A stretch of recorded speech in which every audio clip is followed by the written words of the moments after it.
Maqalah yang ke-11 iku anin Nabi saking Kanjeng Nabi sallallahu alaihi wasallam annahu setuhune Kanjeng Nabi iku qala dawuh sapa Kanjeng Nabi as-shalatu imaduddin.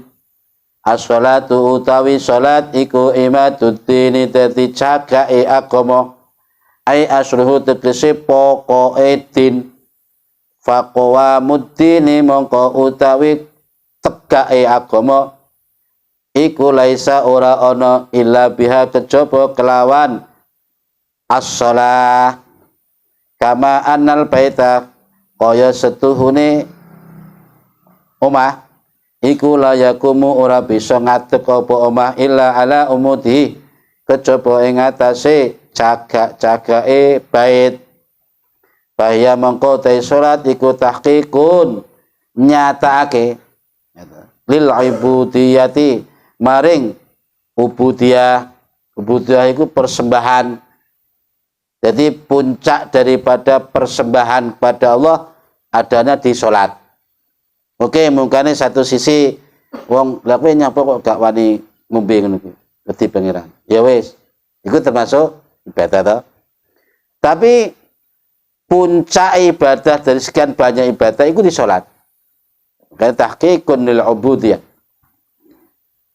Wa ata'un lan nekani li haqqir rububiyati maring haqqi kapangeranan ketuhanan.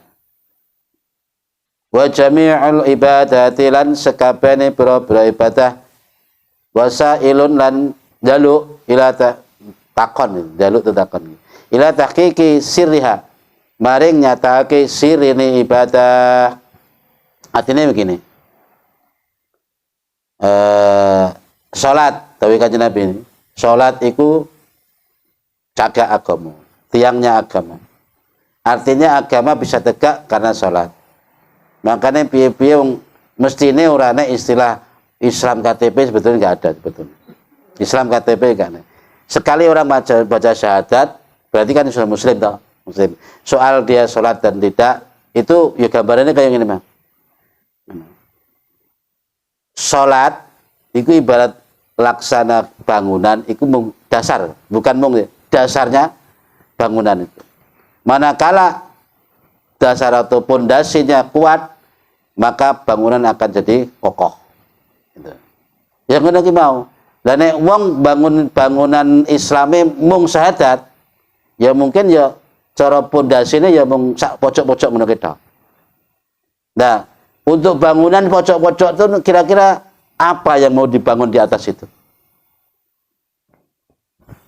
Jadi kayaknya begitu. Terus sholat ini menduduki posisi terpenting di dalam keubudian, persembahan, menghambakan diri kepada Allah. Kuncinya gue. Contoh, termasuk untuk memenuhi hak rububiyah. Wong iku nek urung ngerti hak Allah, ya ta?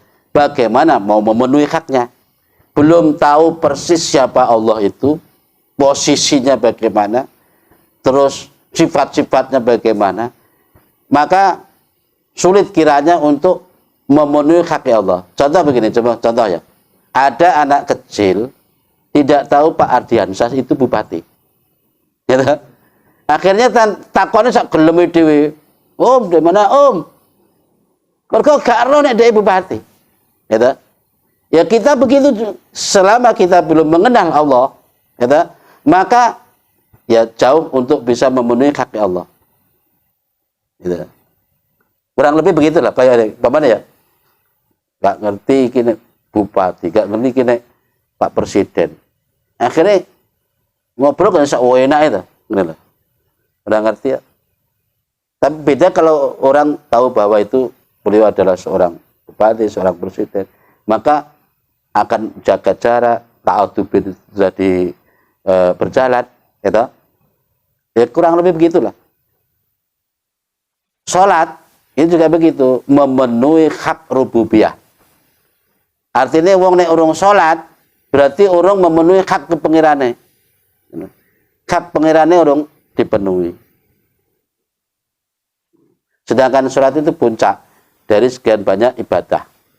Makanya Nabi sampai dawuhne as-sholatu mi'rajul mukminin.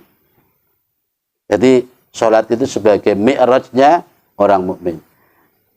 Kita tahu bahwa sejarah mi'raj, perjalanan mi'raj Nabi, bahwa Nabi itu mi'raj itu kan dipanggil menghadap toh. Menghadap. Nah, sampai Nabi gambarnya berarti sholat itu yang menghadap. Makanya bacaan-bacaan di dalam sholat itu menunjukkan lagi menghadap memang. Kata, terutama di dalam tahiyat, itu puncaknya munajat. Dalam kitab Duratun Nasihin disebutkan, dalam kitab kemarin yang kita baca itu ada juga apa Fathul Majid, ada juga di situ bahwa kronologi bacaan tahiyat itu pada saat Nabi melalui beberapa hijab menghadapi Allah. Tepat di suatu hijab di mana malaikat Jibril sudah agak mampu mengikuti, menemani. Ya toh? Maka Nabi dipersilahkan. Silahkan engkau duluan ya Muhammad. Saya hanya bisa sampai di sini. Gitu kan? Nabi sampai enggak bisa. Saya enggak bisa. Tidak ada satupun orang yang bisa melewati ini kecuali engkau. Ini menunjukkan bahwa derajat Nabi sampai segitu tingginya. Ya, ibaratnya Nabi akhirnya berjalan sendiri. Di kejauhan malaikat Jibril kasih isyarat. Ya, wahai Muhammad, Allah memujimu, Allah memujimu. Akhirnya Nabi juga ketungkul muji Gusti Allah. Lafaz yang didapati itu turun sendiri dengan sendirinya dari aras tetes ning lidah kanjeng Nabi, bunyi at-tahiyatul mubarakatus sholawatut thayyibatul lillah. Lalu Allah kasih kehormatan salam, assalamu alaika ayyuhan nabiyyu wa rahmatullah wa barakatuh. Kalimatnya mukhatab lah ya, assalamu alaika. Kalau dene wong ngaji nahwu iku nek enek mukhatab nggone kok ya mukhatab berarti berhadapan toh. Assalamu alayka ayyuhan nabiyyu. Artinya ka itu orangnya ada di depan, berhadapan. Gitu? Beda nek assalamu alaihi. Gitu? Keselamatan semoga atasnya. Orangnya enggak ada. Tapi nek kepadamu berarti dia ada di depan. Nabi mendapat rubuh tahiyat menggunakan Gusti Allah itu. Ya, Nabi pun lalu memberi pujian. Assalamu alaina wa ala ibadillahis sholihin. Allah kasih rubuh kanjeng Nabi enggak langsung diterima dewe. Ternyata ya Nabi itu assalamu alaina. Alaina. Soalnya Nabi mewakili para umat wa ala ibadillahis sholihin. Dari kejauhan malaikat Jibril menyaksikan itu. Asyhadu alla ilaha illallah wa asyhadu anna Muhammadar Rasulullah. Itulah. Kronologinya begitu. Itu artinya perjalanan yang dialami Nabi saat menghadap Allah Subhanahu wa taala. Sampai digambarkan oleh Nabi dalam kita ketika sholat. Nabi dawuhna as-sholatu mi'rajul mukminin. Pada saat-saat itu tentu ya seakan-akan kita ya ngono toh berhadapan kepada Allah. Makanya sholat itu penting. Menduduki posisi penting dalam ibadah. Awwalu ma yukhasabu 'alail 'abdu yaumal qiyamah as-shalah. Ini kan awal mula ibadah wong ditanyakan besok di akhirat itu tentang sholat. Orang tentang haji ini, orang tentang sedekah, orang tentang infak di masjid enggak. Itu belakangan. Ternyata yang pertama kali ditanyakan adalah as-shalah. Fa'in wujidat tamatan kubilat wasairu amali. Manakala sholatnya didapati sempurna, apailah nilainya biru lah umpamanya. Ya maka ibadah yang lain diterima. Kubilat wasairu amali. salatnya ditampa, termasuk amalan yang lain ditampa. Tapi sebaliknya, wa in wujidat naqisatan ruddat wasairu amali. Manakala salat didapati kurang, akeh bolong-bolonge, atau sama sekali enggak, modal iman ngono mau. Ya, meskipun nilai sedekah 100%, nilai dikire tekun kaya inten ngono kae wingi. Kajine berkali-kali, umroh setiap bulan. Nolong wong bolak-balik. Wonge ra seke. Tapi salate gak enek blas, ya rudat bahasa iramali. Rudat itu ditolak semua amal ibadah yang lain. Nah, makanya salat itu menduduki posisi penting. Gambarannya umpama di tubuh kita adalah kepala kita, muka kita ini. Wong diarani apik, ayu, ganteng, iku kan teko sirahe. Wong ganteng tenan, sirahe yang dinilai kan. Wong ayu tenan, kan mukanya yang dinilai.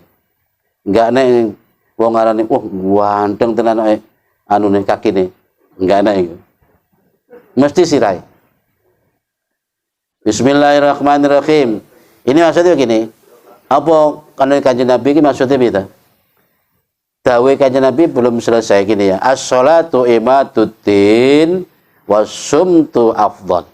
Iki. Salat iku pundasine agama. Terus sekian banyak nama. Sedangkan meneng itu lebih utama. Kok kayak janggal lagi ya? Maksudnya bicarakan tentang sholat kok murah-murah menang, bakas tentang menang, gitu.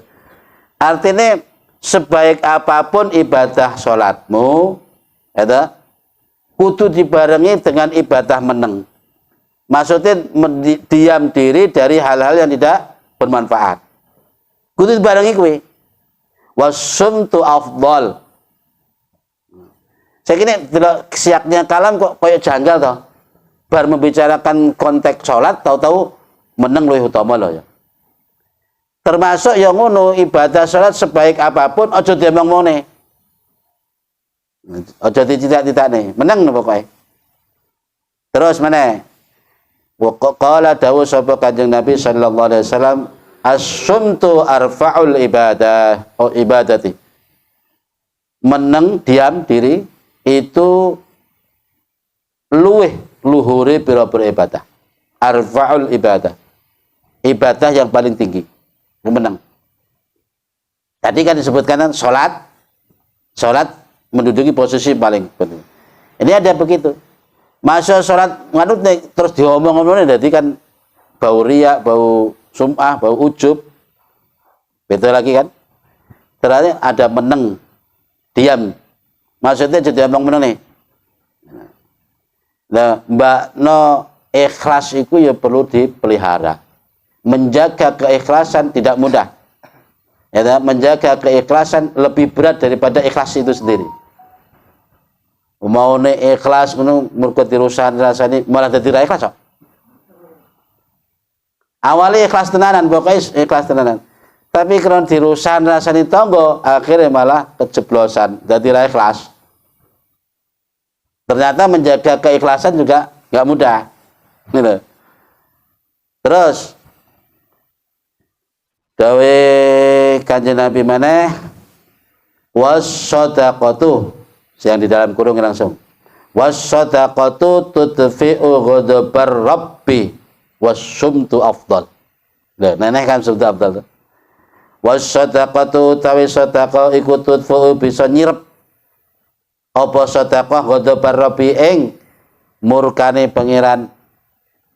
Sedekah itu bisa meredam murka Allah. Tapi Nabi nyusuli maneh wasumtu afdal. Sedangkan diam lebih baik. Pengertian diam di sini harus benar-benar dipahami betul ya.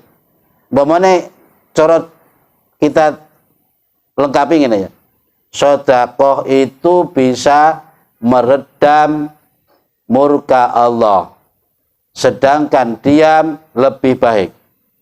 Jangan lalu disalahpahami diam dalam arti tidak sedekah. Gitu. Artinya diam orang sang ngomong-ngomongnya sedekah gitu. Itu lebih baik. Tetap diam itu menduduki posisi penting. Qala dawu sapa Kanjeng Nabi as-sumtu zainun lil alim wasitrul lil jahil. Iki biyen wis tau disampaikan iki. Wasum as-sumtu utawi meneng diam iku zainun hiasan lil alimi bagi seorang alim. Wasitrun lan dadi perisai tutup lil jahili bagi orang bodoh. Wong alim menang jam malah lebih terhormat. Wong wis ilmune tinggi, ibadah tukun, alim terus wong menengan. Gak banyak omong, kalau toh ngomong kiranya yang bermanfaat saja. Jadi membuat orang jadi songkan dengan. Itu hiasan bagi seorang alim. Menang. Nah, sifat diam itu juga sebagai tutup, sebagai perisai bagi seorang bodoh. Wong bodoh tidak akan konangan bodoh nih selama dia mau diam. Pokoknya anggar meneng gak konangan pokoknya bodoh nih. Apa mana dia nang muacak koyok syekh kan? Go jubah, go serba dan lewer. Itu pemane rambutnya tidak gondrong ngono. Wih, anggar bang mesti cium tangan. Asal diam dicium tangannya terus. Tapi sekali dia ngomong, waduh, wis konangan kejahilan. Makanya sifat diam itu selamat. Asal gelem meneng ini selamat. Diterusnya dari Kanjeng Nabi cek lagi. Wasomu junnatun. Puasa itu sebagai perisai. Sebagai benteng minan nari dari api neraka. Wasumtu afdal. Lagi-lagi Nabi ngendikannya.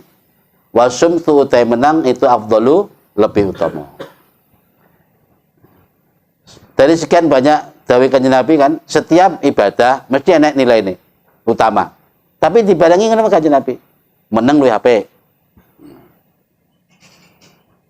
Ngaji ki yo nuntut ilmu penting ya utama. Meneng luwih apik. Maksudnya ojo dipamer-pamerke. Nek nilai dakwah boleh, dakwah kudu disuarakan dakwah. Itu tau ya. Terus jadi puasa itu merupakan benteng bagi seseorang dari api neraka. Sedangkan diam itu lebih baik. Tentu kita lebih tahu lagi apa yang dimaksud diam di sini. Setelah Nabi menyinggung soal puasa itu sebagai benteng, kok malah disusuri dengan diam lebih utama. Kan? Ya ngono kae, Bang. Qala dawu sapa Kanjeng Nabi sallallahu alaihi wasallam, as-sumtu sayyidul akhlaq. Meneng diam itu sebagai apa ya? Ya komandane akhlak. Puncak akhlak. Memang wong nek kakean ngomong kasura khati'atuhu. Man kasura kalam ya kasura khati'ah. Wong kakean ngomong ya akeh salahe. Biasanya kan memang. Makanya lebih baik diam. Diam dalam arti menghindari diri dari hal-hal sing gak bermanfaat. Betul nek harus bermanfaat. Jadi pengertiannya benar-benar dipaham asum itu. Gunang saking menjaga meneng akhirnya gak ngaji barang. Ngaji kan meneng kabeh kan. Ya jadi gak hidup nih Islam. Terus mana? Bismillahirrahmanirrahim. Gini. Ditafsiri. Rawahu Dailami, rawahu nyata'akin hadis sahabat Dailami min Dailami. An Anas saking sahabat Anas.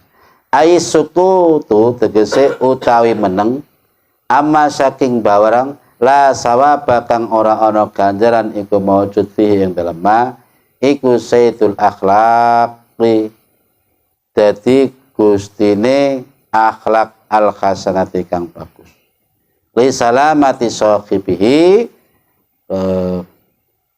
maring nyelametake kang duwe sukutmu minal ghibati krana nyelametake sing wong kang duweni sukut minal ghibati saking ngrasani wa nahwiya lan sepadane ngrasani.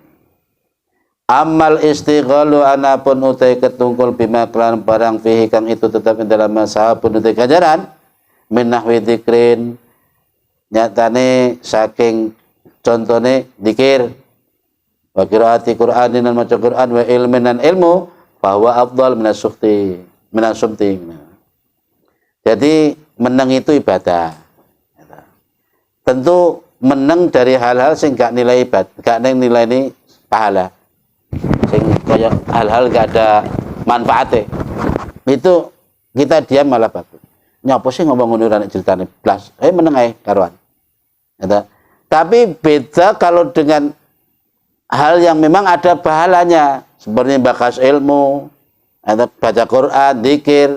Ya tentu lebih baik daripada diam. Lebih baik daripada diam. Ada kalanya begini, suatu sisi diam itu memang ibadah. Ya, ini tentu bagi orang yang hidup dalam pergaulan.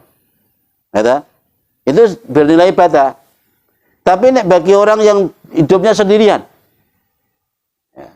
omahe nggak pinggir kali dewean, ya memang menang nggak menang ya. Lah menangnya dia nggak ibadah, tidak ibadah itu.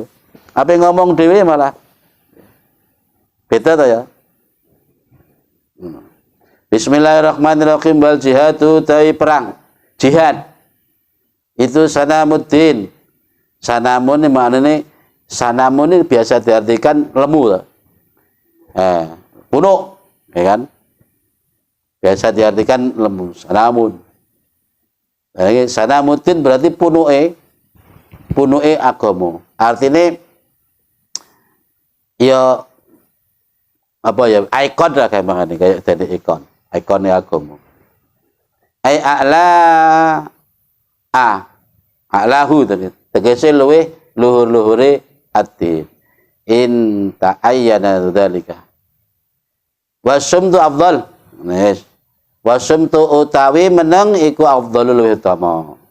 Jihad itu ya bisa diartikan seluas-luasnya ya, tidak harus jihad dalam arti di medan perang itu ya. Ya memang itu, tapi arti luasnya ya termasuk mencari ilmu itu jihad. Atau mengamalkan ilmu itu jihad, ibadah. Terus bakas ilmu dzikir. Nilai dzikir. Mencari ilmu itu pada karo jihad. Makanya umpamanya orang mondok kok meninggal pas masih saat dalam masa dia masih mondok. Bodoh karo nilainya mati syahid. Niatnya betul-betul niat dari ilmu ya. Jadi untuk mencapai syahid itu tidak hanya di medan perang saja, termasuk ya ketika kita menuntut ilmu, membela kebenaran, nulung wong, itu nilainya jihad. Jadi andaikan ibarat agama yang diumpamane unta, agama diumpamakan unta, maka punuke unta ki ning jihad. Artinya wong nek ra usaha di perjuangan agama, berarti agama gak dipunuk. Ngono maksudnya?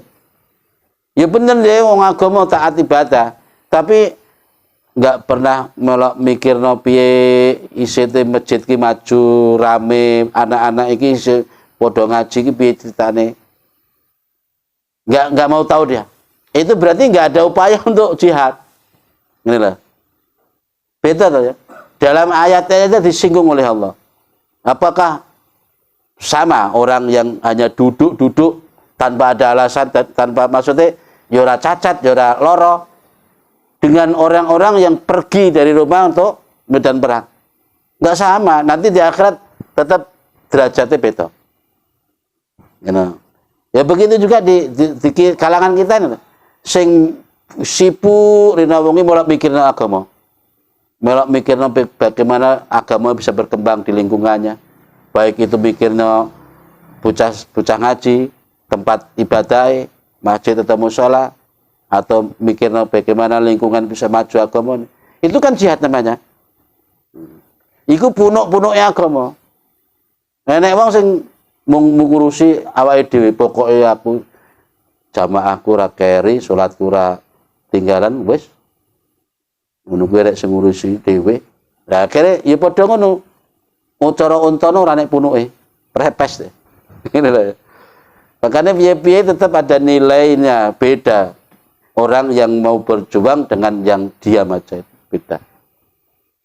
Wasumtu afdol. Laki-laki Nabi selalu mendasari lagi. Wasumtu afdol. Memang jihad itu sebagai punuk agama, tapi diam itu lebih utama. Asumtu hikamun wa qalilun fa'iluhu. Asumtu utai meneng iku hikamun, beberapa hikmah. Nek ditafsiri ay khairun kasirun. Hikmah itu maksudnya kebaikan yang banyak. Wa qalilun lan sedikit sapa fa'iluhu kang lakoni sumtu.